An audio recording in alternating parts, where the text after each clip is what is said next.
I'm Curt Gilstrap, Associate Professor of Communication here at Drury University, and I have a number of research interests that have recently animated the work that I do. One of them being an interest in environmental communication, which has focused in the past couple of years on ecopreneurship, which is an interesting term but derives from entrepreneurship. So it arrives at that point where entrepreneurs recognize sustainability is important, and they take that as an opportunity to build businesses or nonprofit organizations to work in support of sustainability missions.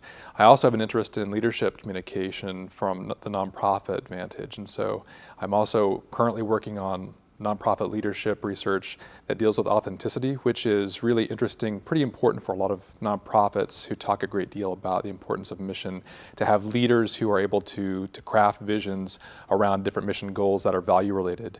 And those leaders oftentimes get seen as effective when they are authentic or they are perceived to be authentic. So right now I'm doing research in that area. And then finally, I have some ongoing research that deals with crisis leadership communication, which is really interesting. And I think with all of the natural disasters that we're experiencing, unfortunately, there is a lot of interest both at the governmental level and also among a number of nonprofit organizations to understand better what crisis communication at the leadership level looks like and how crisis leaders understand themselves. So we have courses in communication that deal with nonprofit organizations, and organizational communication deals specifically with both the strategic and also the cultural. And so we have a number of communication researchers who look into cultures and organizations. And my organizational courses that deal with nonprofits, clearly there's an interest in how leaders are formed, how they emerge when they're either role assigned or when they just emerge from the specific missions of organizations when they have specialties or have expertise, and there's a necessity to have them sort of come to the forefront and to do that kind of work. Those courses are really well informed by that research, primarily because it's original research, so it's not just secondary research, but on top of that, we have a number of students, both undergraduate and graduate, who are getting to work in those research projects, and that's a hands-on kind of experience. Methodologically, it's also pretty important because I do qualitative research. They're able to participate in that kind of work by way of it being a research project that they can sign on to, that they can participate in. And then on top of that, we have students who have never experienced qualitative methodologies before. And I think when they think of methodologies, they think quantitative. They think that most research instrumentation and operationalization is all quantitative. And then when they recognize that the basic interview is a really important data experience, and that's one of the ways that they can come to understand what's happening in the world, they get very excited about it. And so in those courses, they're getting a chance to experience that as well. On top of the methodological, on top of the organizational, also a number of experiences in classes where students hadn't thought about sustainability or environmental issues and the values that come with those kinds of issues, and how they not only animate what organizations or corporations are doing, but they also have provided certain kinds of constraints that have changed policy making and also behaviors of corporate America. And to see that essentially firsthand has been really interesting to them, both in terms of case studies and also working on some of the research groups that we have.